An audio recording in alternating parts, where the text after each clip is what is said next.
welcome physician, innovator, and advocate whose work sits squarely at the intersection of emergency medicine, women's health, technology, and human rights.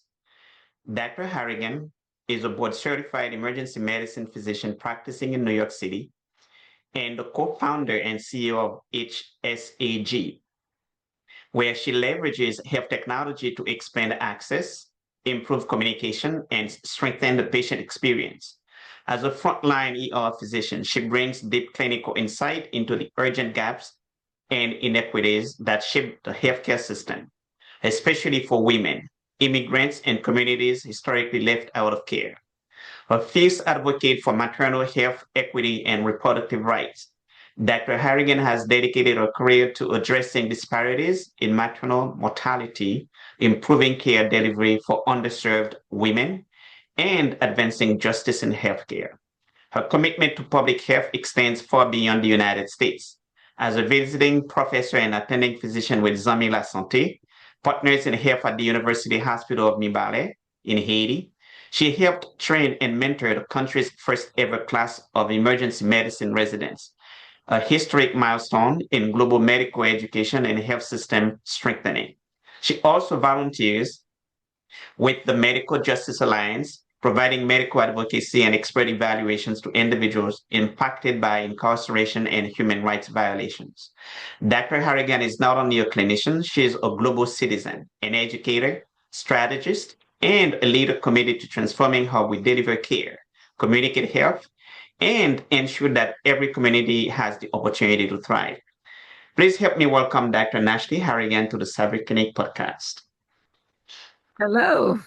Dr. Harrigan, is there anything that I have not added here that you deem would be worthy to bring to the attention of the audience? No, I think you pretty much have all of it. I'm like, oh, who's that? I want to meet her. You want to be that person, right? Hey, maybe you sound so good. I'll take it. I will definitely take it.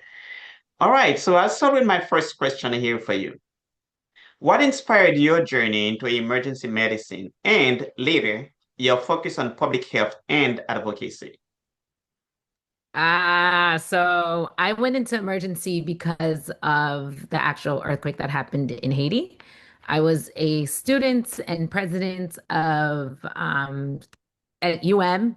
There's a student group called Pain Share, which we go when we do trips to Haiti, and we would provide like healthcare. And we had just left. We came back. I think we just left, and like a week or two later, the earthquake happened, and they flew some of us back. And I was there. I was there Uh, helping, help triage. We were there, like helping pull some people out of the rubble. And it led me to think that, hey, I in my head was going to be an internal medicine physician. I was going to be, maybe a cardiologist or, go into that. And I was like, I'm definitely an emergency medicine doctor. This is what I like to do. Initially, I was going to do disaster help, but then kind of moseyed on more towards like global health and women's health. So this is how I got into ER. that's a good way to get into it. The situations dictated that. That's a Right. good thing. And I can remember when this thing happened, not although I was not back there then, but the pain went through me. And I never stopped feeling how painful it must have been for a whole lot of families back home. It was definitely a different experience because you were as terrified for the people that you knew that was still there. And Right. then you were also working. Yes. So you were trying to, I was a medical student. So it's not that I was there operating, but you were Right. doing like small clinical wounds. You were helping triage. You were just trying to, help a hand. And you were still trying to wonder, like, hey, where's my brother? Hey, where's my cousin? Right. So Yes. it was definitely, a Yeah. difficult situation at the time. So. Yes, I can imagine. How did your experience working in Haiti shape your view of global healthcare disparities? Um, have you been to Haiti? Yes. So, something that I learned very early is not to be part of something called like medical tourism and like volunteer tourism and all that good stuff. So when you would go and like pass out 10 pills and then come back and then be like, oh, everybody's good.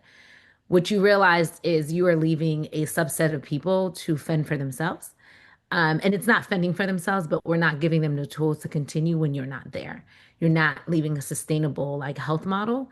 And this is what pushed me towards working with Partners in Health because it didn't matter if we were there or not. Regardless of, and we haven't been there for 4 years or 5 years now, I guess. Regardless if we were there or not, they still had a working system. They still had like working residents. They still had a working health program that was not reliant on foreigners and, all of us to come in and swoop in to kind of help um, save the day. So you notice the disparities. You notice what it's like to work in a system that didn't have resources, was very appreciative of you being there, but needed to be more sustainable and not heavy on foreigners and a bunch of donations to continue. Wow. Yeah, I remember this event. It's just like yesterday at times. And I have a brother-in-law who suffered a lot, and he's paralyzed now as a result of what happened to him. So it's unfortunate. From the earthquake? Yeah, Oh, yeah, from the earthquake. Yeah. Yeah, but that experience, that's a good thing that yeah, you can tell that helped shape a whole lot out of how you decided how which area of the medical field you were gonna get yourself into. That's a good thing. thank you. As a co-founder and CEO of HSAG, what core vision drives your organization's innovation in health tech? Please let us know what HSAG is. So we are a women's consulting, public health consulting firm. It's me and my partner, who's on right now, Dr. Cynthia Saban. She has a doctorate in psychology and public health, got her degree from Columbia. So you have the public health person and the medical doctor. And together, we decided that our reach would be so much more. Um, Having someone who understands how to build systems and then having someone who worked in the system to create and redefine how different countries, NGOs do their global outreach. So a lot of it is very European, first world centric.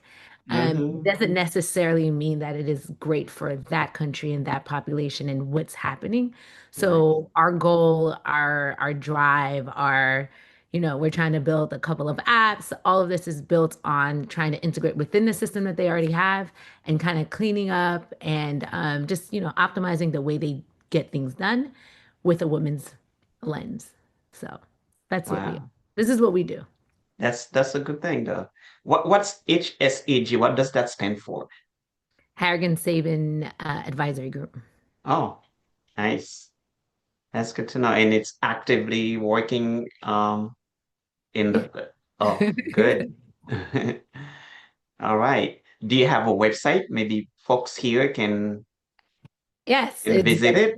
www.hsagharrigansabin.com. Oh, all right. I'll write it down and I'll also put it in the chat if that's okay. You're a vocal advocate for women's health. What systemic barriers still need to be addressed in maternal and reproductive care? We're gonna say everything.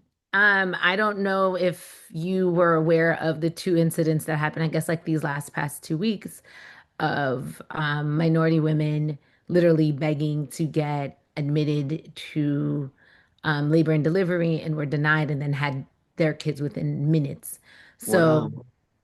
we need to change the way everything is done from the way they pay their physicians. So a lot of people don't understand that they bundle Medicaid, Medicare bundles the way they pay their OBGYNs. They bundle the Right. way they pay, and a matter of fact, they barely pay their midwives or doulas, and like I think they're just now extending that.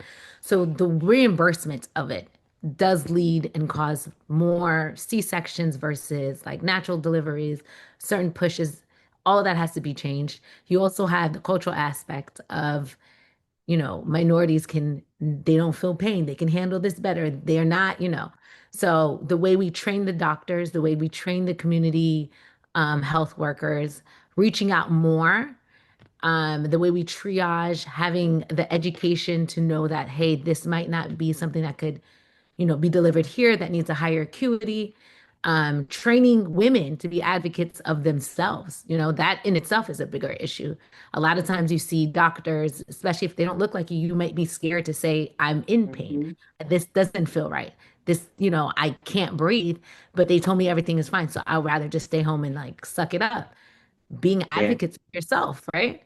So from top to bottom, I think just it needs to be revamped, completely revamped on how we see and handle the way women deliver and the way they do their postpartum care. So a lot of postpartum care ends within a month, 2 months, 3 months, and technically postpartum is greater than a year. So a lot of women who are suffering from mental postpartum depression, anxiety, psychosis, all of this, it takes a while for it to even pop up. And by then you're already done. Your OBGYN says, okay, we're done. You're doing a good job, checked off, and then the whole time you're suffering. So we need to revamp the way we do maternal health in the United States and globally. Yes, I concur as much because this lady, I don't know, maybe you know her. She wrote a very interesting book on medical apartheid. Hmm. Um, Harriet, I think Harriet something. She wrote a very interesting book on medical apartheid, and she put down a whole lot. And since that point on, for that to still be an issue, that's concerning. Yeah, actually, it's a very long, tough book to get through. It's very interesting. And anybody who knows anything about women's health knows that the way even maternal health was taught in the United States were all built off of who they considered, the grandfather, the father of OBGYN. And he did unauthorized clinical research on African American slaves Yes, without any pain medications, without any, I mean, full C-sections, full deliveries, full this, that, and the third, all without any type of sedation, pain medications, authorizations, taking cells, doing whatever. right, So this is the basis of how we got to where we're at, which also means that a lot of this is being retaught and retaught and retaught and retaught. So you'll come correct. across doctors who are like, oh, don't worry about it. That's not a problem. They don't feel the pain. And you're like, you've never had a baby, so you have no idea what that means, right? So all of that needs to be revamped, every Yes. aspect of it. Yeah, I recall Dr. Joy made a very interesting presentation on that situation as well, as far as how doctors operated on let's call it black women and then feel as if they don't feel the pain, therefore they were used as just objects to perform their experiences. That's That with lack of not just anesthesia, but antibiotics, yes. just to see how disease would progress, Yeah, just to see how certain infections would progress and how that would, you know, yeah. what it would do to fetuses and all types of stuff. So there were a lot of liberties that were taken on the backs of Black Wow. minority women, because it wasn't just African Americans. They Right. took it Yeah. across the board, but Yeah. yeah. Yeah. How can technology and data analytics help close the gender and racial gaps in healthcare access? I I mean, everybody thinks AI started yesterday, and it's been here for a very, very long time. Yes, indeed. Um, something that I try to tell everybody is when you go to the ED, you get an automatic, let's say you went for chest pain, you're going to get an EKG. There's a reading on the EKG, and the reading is actually from an artificial intelligent thing that can just read the bars and tell you this person's having a heart attack, this person's not. So Right. it's not new technology, it's revised technology. Right. But the bigger issue is if doctors and everyone else is not in the forefront to help protect the way we use this technology, we're going to be missed. Yes. So it can help advance the way we do our research, the way we, help with like delayed diagnosing or like seeing patterns of illnesses. But if we're not helping to shape the way this is done, not only are we going to be left behind, but it's going to be just like the rest of the medicine right now with biases, racial biases, and culturally insensitive educational stuff. So we need to be Right. in the front and help shape the way we use this technology. Right. So, as an extension to that question, how do you anticipate people can actually do that? Because the codes that are not written by those who may be concerned to let people know, listen, this is wrong. The biases, the way of looking at a particular demographic or particular group. Um, how do you think the advocacy for such thing could take place? Well, you have to take a look at because I just came from a health conference, right? And a tech AI health tech conference. Right. And the majority of the people there were not clinicians. That's from nurses to doctors to like maybe a little bit of them were health administrators. A lot of them were more engineers, AI, informatics people. If you do not integrate that, you are going to build a system that does not understand the patients that they're trying to build for.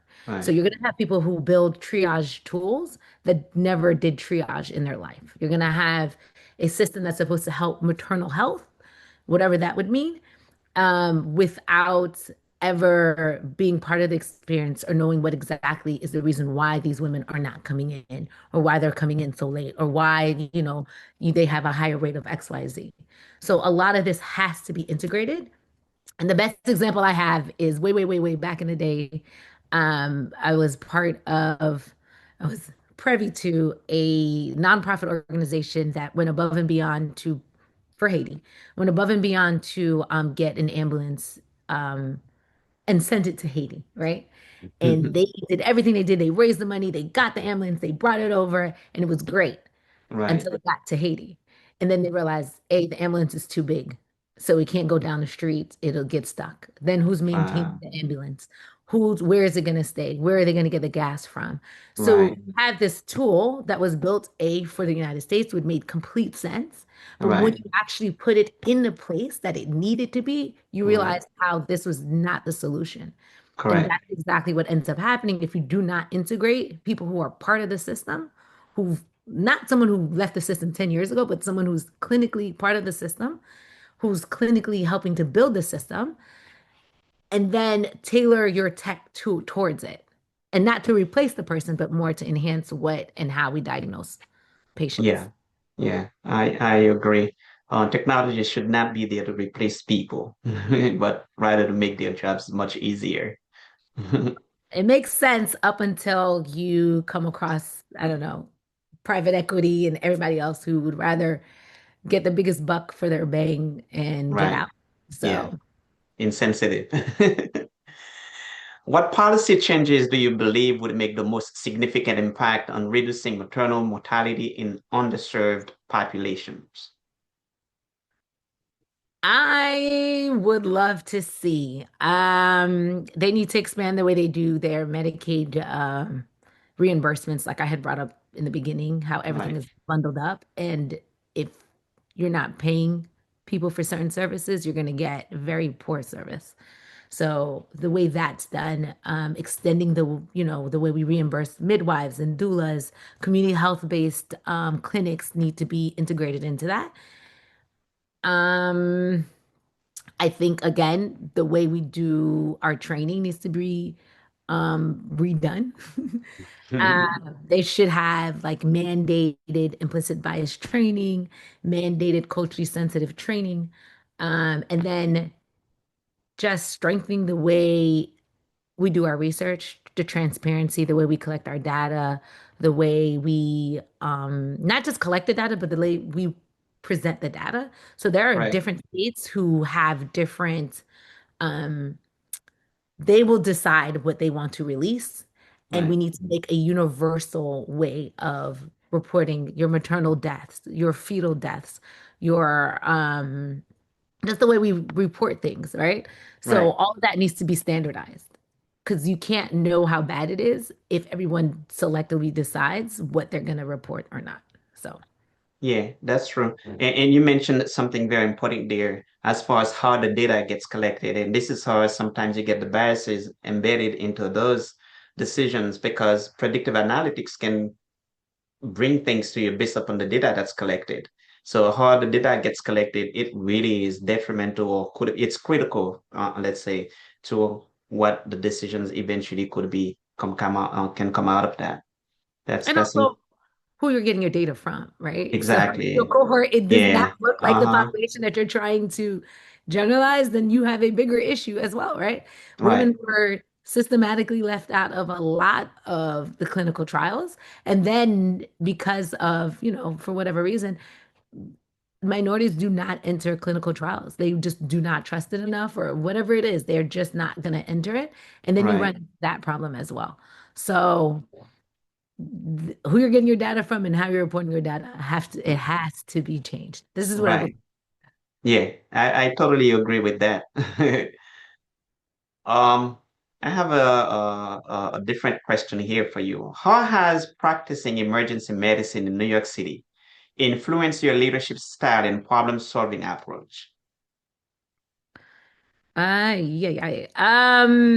Well, I'm gonna say being an ER doctor itself, it keeps you on your toes. It makes you make very fast decisions very, Yes. very quickly, right? Yeah. The good thing about being in New York is your population is very diverse. I see from communities that I would have never come across, Right. um, that now are a part of my daily, interactions, right? So you Right. have a very diverse population, you have a very diverse diagnosis because your population is diverse. So things that, you read in textbooks Right. pop up, right? So this leads you to not only be culturally sensitive towards every single person that you come across, but also knowing how to quickly think on your feet. Right. Quickly, as an ER doctor, you are the main person at that time. So you need to learn how to communicate to your staff. You need to know how to communicate to um, your techs, your radiology techs. You need to know how to communicate to your other, not just clinicians, but your consults, and to know how to navigate through all of that. So, and then when you notice that there is some very big pitfalls happening, you need to know how to go up the chain Right. and try to advocate for the patients that you come across. So Right. Yeah. that's what So ER does. yeah, yeah. Do you notice the differences in the staff as far as the multicultural group that you work with, and compared to how they interact with the different groups, the patients who come in, whatever their emergency situations may be? Yes. You, I think I mean, there was so many different papers that have said that when your staff looks like you get better care. And Right. it doesn't necessarily mean that they have to, be black and black, but more minorities treat minorities better. Non-Americans treat non-Americans better. Women Right. treat women better. So it really depends on not having just going somewhere that you come across doctors that do not look like you, never trained with what you've done, never seen your type. They're going to assume and make a lot of assumptions that like might not lead you to the best care. And I Right. remember I just told, I don't know, it was one of my cousins earlier today, how one of my research projects, I used to work with pediatric HIV patients. And I don't know if you guys know what a Malta is, the little drink Malta. So I remember Yeah. right. So I remember someone had like presented the case and the first thing they said was like, I think they're giving the kids beer. No, it's not beer, it's Malta, right? But Right. glad that I was there and I'm part of that culture that understood that this is not an alcoholic drink that you can't Right. give to your kids. You don't have to call CPS. But Right. imagine being in a system that no one understands that. You could go down a whole rabbit hole and end up somewhere that you had no idea. Yeah. Yeah. And sometimes folks are not patient enough to take the time to understand you, because there's such thing as a pre-studied notion of my understanding of who you are, what you are able to do, what you're composed of, and all of these things. And that these things help determine what kind of care you receive as a result of that. Yeah, 100%. And Yeah. also how they were trained. So Right. it's not just who they are in their background, but also how you were trained. So a Yeah. lot of times you'll get, like I said, Black women don't feel this, or Hispanic women tend to complain more, or the Asians are always so quiet, you don't even have to worry about them. And the whole time they're suffering, or Right. they really do have problems, and you really do need to go down that hole. But you're taught this during school, during medical school, during your training as a resident. So Right. Yeah. What lessons have you learned from balancing high stakes clinical decision making with strategic leadership roles? I want to say humility.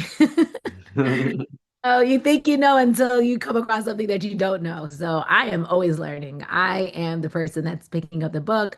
I am the person that's listening to the podcast. I'm the person that's trying to get recertified. I'm the person that sees new technology and going to jump in and kind of figure out what it is. And Right, I think that A, not only makes me a great leader, but also keeps me as a student where I don't feel like I know enough, which will keep me, on top of all the clinical stuff that I need to know. It'll keep me a right. great clinician and hopefully a great consultant and a leader. So That's good. That's good. What advice do you give to young physicians who want to lead beyond the bedside? I think that medical school should be a framework and not a guided tool to get you from point A to point B. I think that we are not taught the other stuff. We're taught the medicine. And unfortunately, we're not taught the business behind medicine. We're not taught the cultural aspect behind medicine. We're not Right, taught how to become leaders, how to build the business, how to get from point A to point B, how to present yourself other than in a medical way.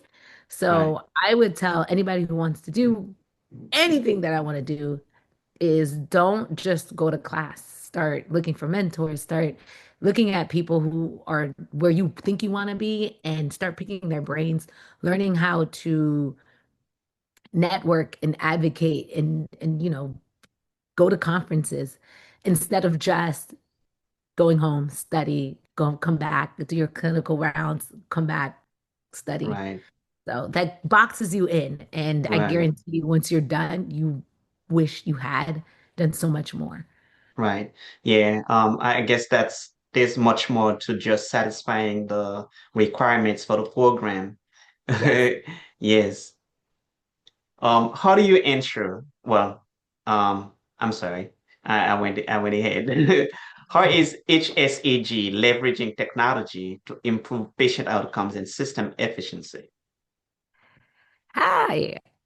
We are in the very discovering stages. We have two apps that we're working on, one for like maternal fetal like triage, another for more remittance with a healthcare aspect to it. Um, our goal is not to our targeted population is the non-United States. So it would be like the Caribbean, the African countries.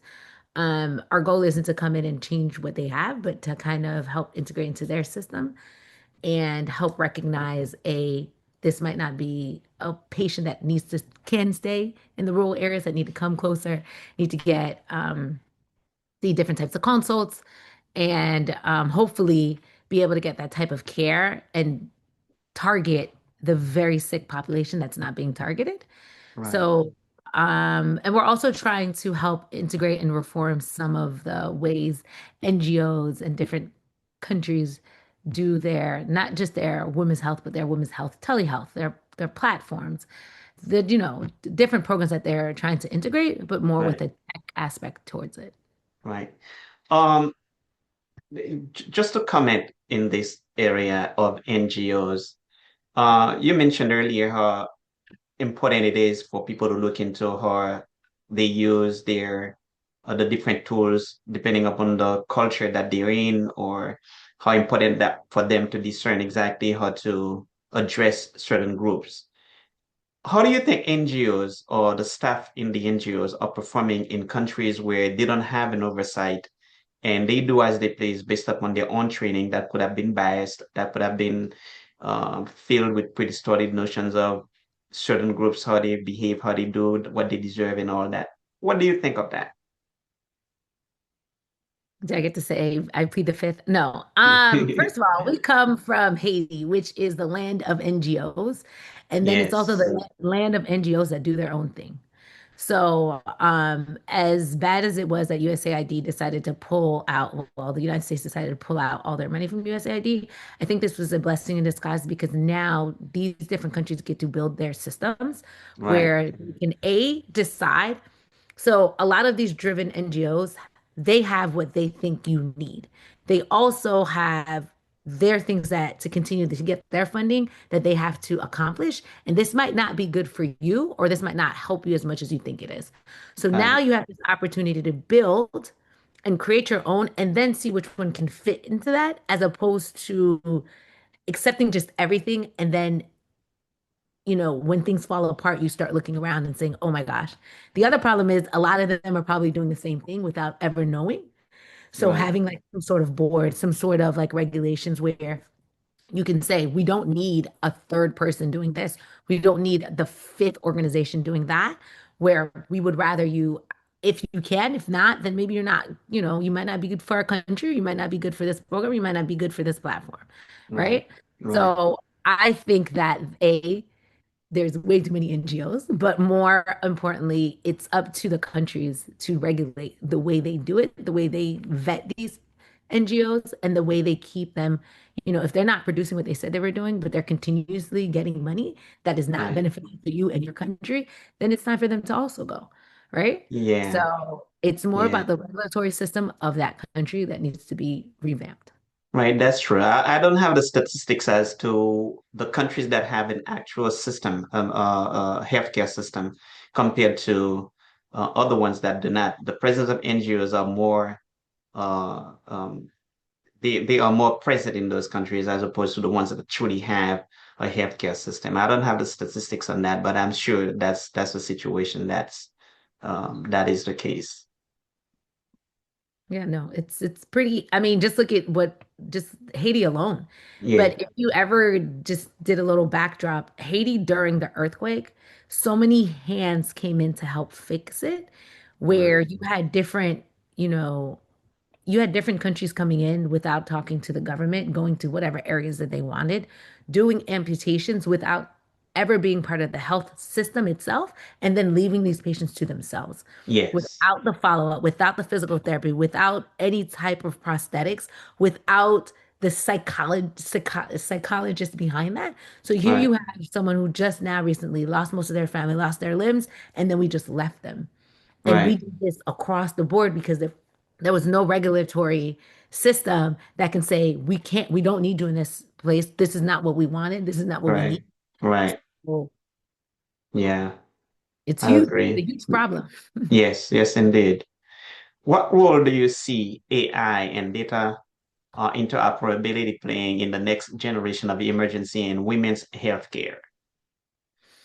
Yeah, I think that AI is a great tool. Again, I'm going to say tool, at least for now. It's going to help us collect better data. It's going to help us look at different systems and system patterns that we'll be able to like recognize that, maybe this might not be the best way. I think that it's a good bridge to help with like telehealth for people who don't have access to health. Yeah, Then you have that outreach towards like the rural areas, or like I don't want to say third world countries, but more of like a country area right, where they might not be able to get one-on-one interaction with their physician, but they can, log on or use their WhatsApp or do a video call. And there are systems where you can have language models, or that can help collect not just data, but also help translate some of the medical information that they're getting. right, And then outreaching to specialists that you would have never had the opportunity to come across because of where you live. So I think that eventually it will help, not heal, but help right, kind of level out some of this playing field in terms of like health equity, right, where it doesn't matter where you're from, it doesn't matter where you're at, you can still have that like level of outreach to different specialists, different vaccinations, different research availability. So I think that AI itself will help us reach out as a right. and not replace, but it needs Yes, to be used as a tool. right. Yeah, especially it also allows physicians and healthcare professionals to spend more time with the patients by the bedside or something like that. That will allow them to take care of their patients much longer than they otherwise would be concerned about.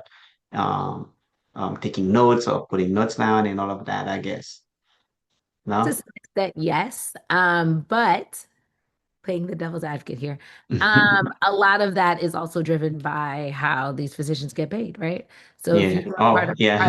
equity, so if you're part of some private equity hospital, it doesn't matter how fast, they're just going to think that you need to see the patients faster. So even though you have AI to Oh, help you write your charts, right? Or help record so you can be whatever, they're going to be like, now that you have this, I expect you to see 23 patients as opposed to now I have the time to just see my 5 patients and analyze and work on them. So it's oh, I didn't now. see it that way. Wow. And this is why you need someone who's part of the actual clinical experience where they could tell you that this is exactly what's happening. So, Wow. That's interesting. Um, how do you ensure ethical considerations remain central when implementing digital health innovations? yeah, well, how do we remain ethical? Allowing everyone at the table, obviously, because everyone who has a stake will help not only just give their opinions, but help check others, right? So then you wouldn't have such biases. You wouldn't have a lack of transparency as much. You would be part of the policies that are being created, where you can either, advocate or advocate against it because you were there and you were able to be part of those discussions, honestly. So I think that's the only real way to help ethically fight. I don't want to say fight AI because that's a terrible statement, Yeah. but help guide the way AI is being built. Right. It's being used too. Yeah. Built Yeah. and used. Yes. Right. Um, through your work with the Medical Justice Alliance, how do you see healthcare professionals contributing to social justice reform? So I am going to give a quick background. The Medical Justice Alliance is where we voluntarily decide to be medical experts for different cases to allow certain low-level criminals, I guess, get released because of their Oh, medical situations. So I think just being a clinician itself, you are inadvertently a human rights advocate. You're a healthcare advocate, right? So working with them, we are, we're at the forefront. You know what it means when someone's getting poor health right. services and unfortunately incarcerated people as regardless of why they're there or what made them get there. um Two things are true. One, they have a very poor health system. You have an X amount of people and an X amount of cells and an X amount of in a building with very limited resources and very limited medical care. And we are big advocates on if these people stay here, they will probably die, right? So that's what we do. But it helps expose the way, not just the way the United States handles medical systems with the justice system, Right. but the reality is who's in jail, Right. right? So the bigger issue is not only going to get poor health care, but the majority of the people in jail are minorities for whatever Wow. level Yeah. crimes or high level crimes it is. Minorities tend to have a higher percentage in jail and they have a higher percentage of cardiovascular disease, hypertension, diabetes, all types of stuff, and they don't get the care that they need. So that's what we do. Wow. That's how we fight. And this is why we're advocates, right? Exactly. Do you get called at times in court to advocate sometimes, given that it's a medical justice alliance thing? So we do written statements and video statements. I think I've only been subpoenaed once, maybe, I think once. Oh, But most of it's more like you do more written and video statements. based off of all the data that you've already collected. That includes all their medical records, that system's medical records, what's been done, what hasn't been done, and then you formulate a case on why you think that this person should be let free. Oh, and what happened? Was that person let go? I really can't tell you, but I am going to Okay. say, in general, all the cases that I have been involved have been successful. Oh, that's good. Yes. What strategies have proven most effective for community engagement and rebuilding trust in marginalized populations? I want to say collaborations with a system that's there. So I think one of the biggest problems, both with NGOs, with everything that anybody does, is thinking that you're coming to create a new system and be this savior. And if that's the case, then I almost guarantee you that no one's coming to help you. So if Oh, you come wow. in trying to knock out all the doors, knock out all the windows, and remodel the place without asking anyone about the plans, Right, not only are you going to build a house that may look pretty, but might not be what was needed to begin with. You didn't know how many rooms you needed. You didn't know how many bathrooms were needed. You didn't know the type of plumbing you needed, right? right, But then you also might have to build that house by yourself. right, So collaborating with what's there and helping to redefine the way that system is done is by far the best way to build trust and actually being consistent, right? You can't just show up today and never come back tomorrow. that's It's true. being there as often, letting them know that you're not a drive-by, you know, three Right. month You're concerned. situation. You are very concerned and you are very involved and you are part of the system that they already have. Getting in contact with the community leaders that are there, getting in contact with their trusted leaders that they know and trying to see how you can help them build what's already there. Okay. And you work with multiple organizations in collaboration with them? I've I've worked with multiple organizations and collaborated with plenty of people. Yes. Wow, it's good. Um, Dr. Harrigan, I think I am asking you one last question. I wish I had way more to ask you. Um, if you could reimagine one aspect of healthcare delivery globally, what would it be and how can technology help us get there? I would, I think tech has the ability to make everything a leveled playing field. And I hope that that's where we go. I hope that it doesn't take us to a place that further marginalize and further isolates people Right, versus um, being able to see the type of doctors that you need, getting the type of care that you need, having access to the vaccinations and the medical procedures and the medical research that you need. And it should not be based off of the country that you're at or the government that you're involved in and um your ability to pay. It really shouldn't. And I know it will, but it really shouldn't. yeah. So hopefully AI will put us closer to that than help separate us more. So that's what I Do would you, hope. right? Do you think health insurances could be an impediment to the process? I think that we live in a capitalistic society and health insurance will always be here. It's how we fix our health insurance that would Right, help alleviate some of this. right, But you can't, it's a double-edged sword, right? right. Everyone needs to get paid. Everyone went into the medical field not only to help, but also to get paid. So Yeah, you of can't course. have a system that has absolutely no money, but it shouldn't limit the amount. Like healthcare is a given right and not you know, Right, an option. It shouldn't be an option. right. And how do you think telehealth could help in this process? Health can help. No, telehealth.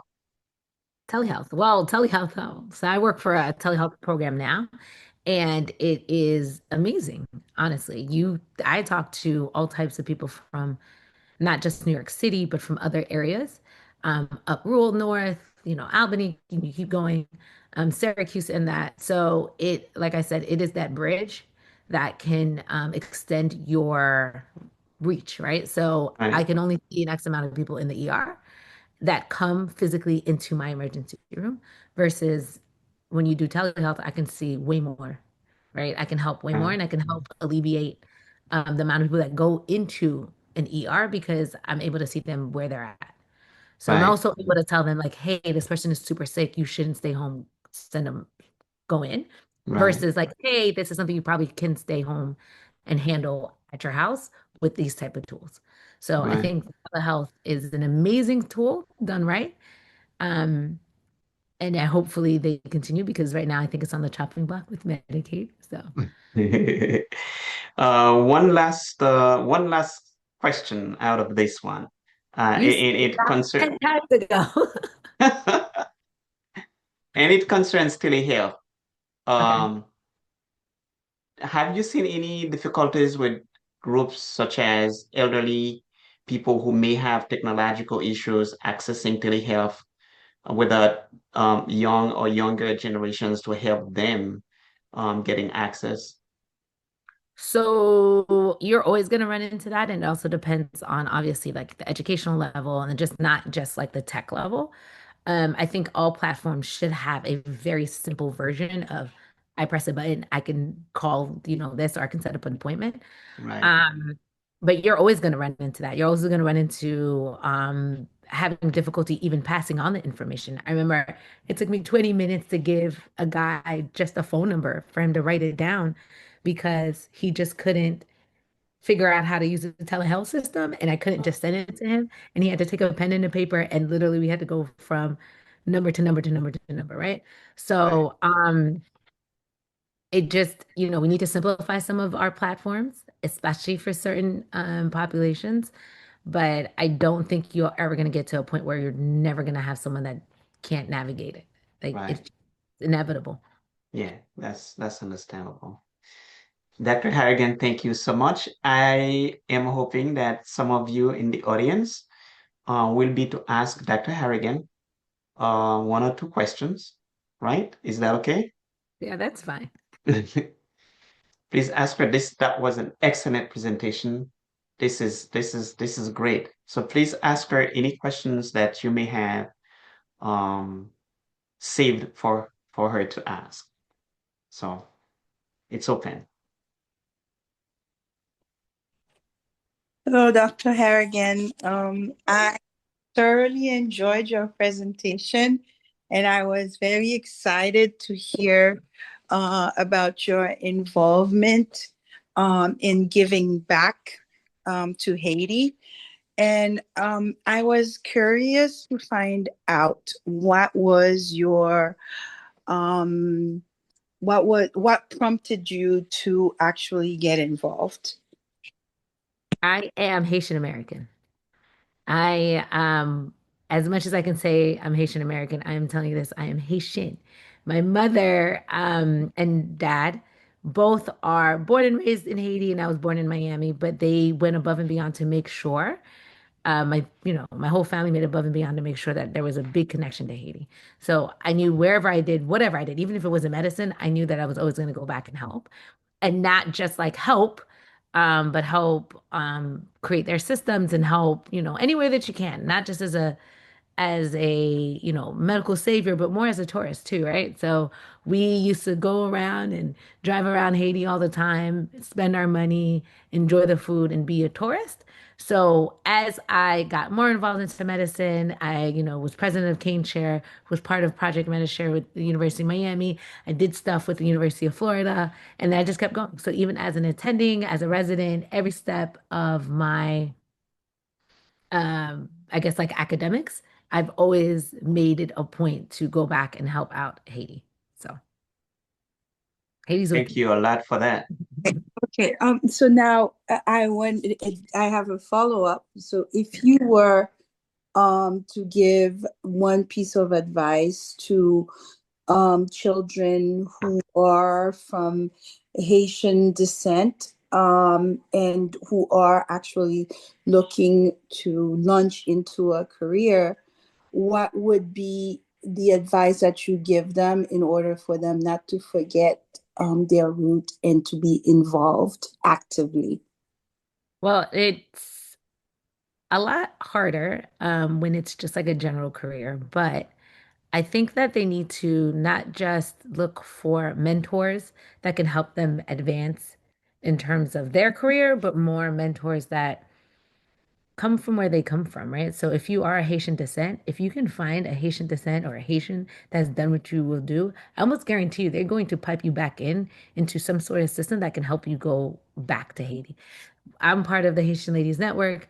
We do a lot of advocacy, but we also know so many other organizations that do the same, not what we do, but you have the Haitian Lawyers Association, you have the Haitian Nursing Association, you have the Haitian Police Association.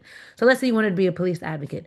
Being part of the Haitian Police Association or HAPL, whatever it is, they send stuff back to Haiti all the time. They're always looking to not only raise money, but volunteer. Nursing Association does the same thing. Lawyers Association does the same. Real estate does the same thing. So, finding at least a mentor or two that not only can help advance you, but also culturally come from where you are will help you reconnect with your culture where you inadvertently are going to go back and volunteer. There's just no way. But thank you for the question. Thank you.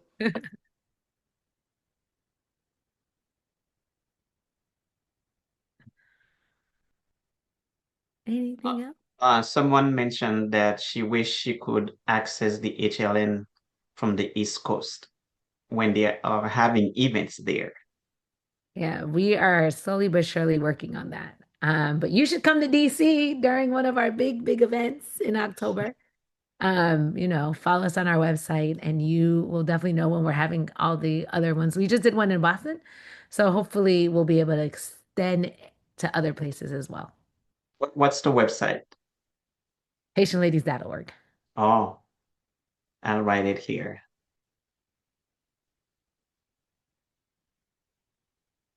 This, right? Yep. Okay. Yeah, anyone can access that. Yeah, can access that there too. Yep. It's good to have that written somewhere. If you wish to be part of this, whatever their goals may be, that would be ideal. Do you have some of the documents pertaining to this association that you guys have in Creole? Our Is it in Creole? I think our website is in English. Our website is in Spanish, French. I don't necessarily know if it's actually in Creole. Or if you follow us on Instagram or Facebook or linked, a lot of our stuff or a lot of our material is in Creole. And it also depends on what we're advocating for. So any type of like hurricane relief or earthquake relief or any of that, we have both all the trilingual, bilingual, all types of stuff. But I don't necessarily know if the complete website is in Creole. But we'll slowly but surely work on that. Yeah, that would be a good thing too. Yeah, but that's outstanding already in itself. The guys that you guys can endeavor to put in so much work and your expertise, your experience, uh, your credentials, all to go into this. That's already um, honorable, I would say. Thank you.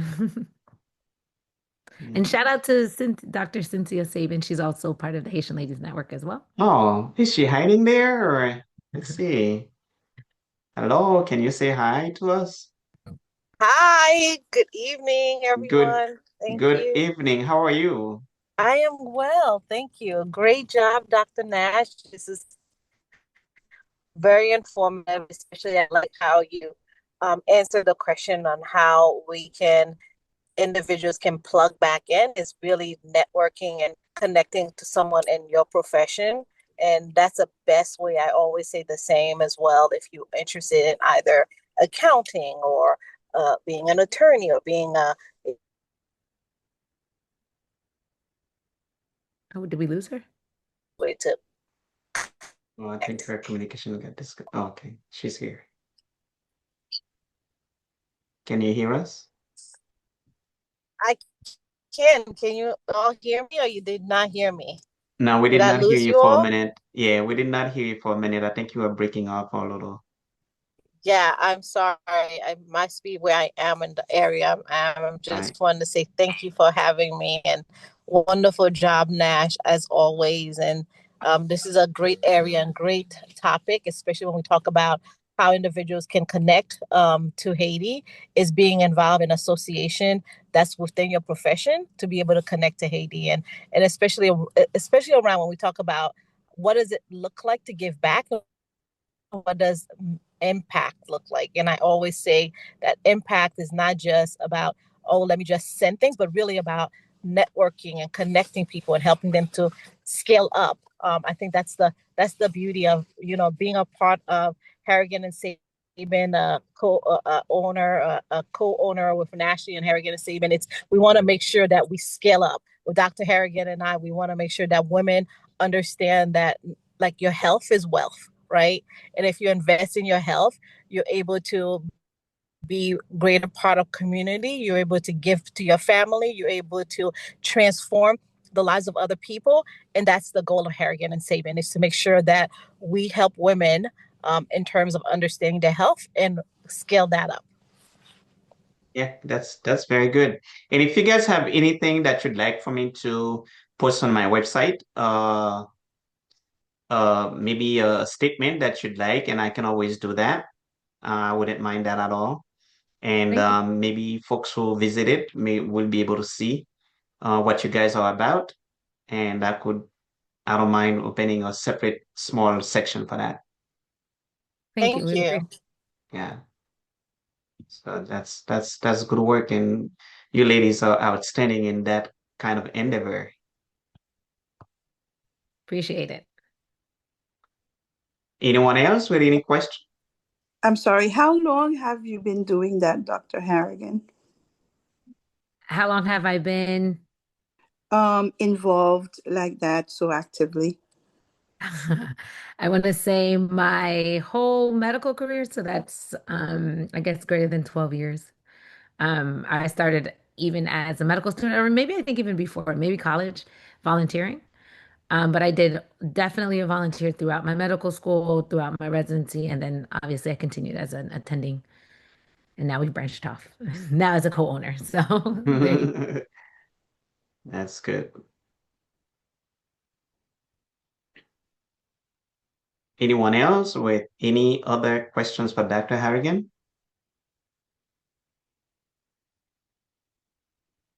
Going once, going twice. Sold. Thank you for having me.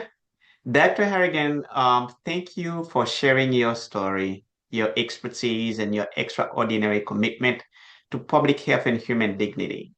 Your work reminds us that medicine is not only about treating illness, it is about advocating for justice, building stronger systems, and elevating the voices of people who are too often overlooked. From the emergency room to the global health arena, from technology innovation to maternal health advocacy, your leadership shows that what is possible when compassion, strategy, and purpose meet. Your contributions to advancing emergency medicine training in Haiti, supporting incarcerated individuals through the Medical Justice Alliance, and championing equity for women and underserved communities embody the mission of this podcast. We are grateful for the light you bring to this work and for your willingness to help shape the future of healthcare through innovation, advocacy, and education. Thank you so much for joining us on the Cyber Clinic podcast and for everything you continue to do to create a more just, informed, and equitable healthcare system. Thank you. Thank you. Thank you for having me. I appreciate it. Thank you guys for, spending your Saturday evening with us. That was very informative and very exciting to have been here. Wonderful. The only thing I would ask you, Dr. Harrigan, or anybody else here, is to please continue to support us in terms of being here in the audience. That's already a big part in supporting our effort to bringing guests like Dr. Harrigan and many others to come, and the ones who already passed here. So please, if you can be sometimes in the audience, we would highly appreciate it. Yes. Thank you so much. Good night. Good night. Good night. Good night. Bye-bye. Bon après-midi. Thank you. Thank you. Thank you, Marlon.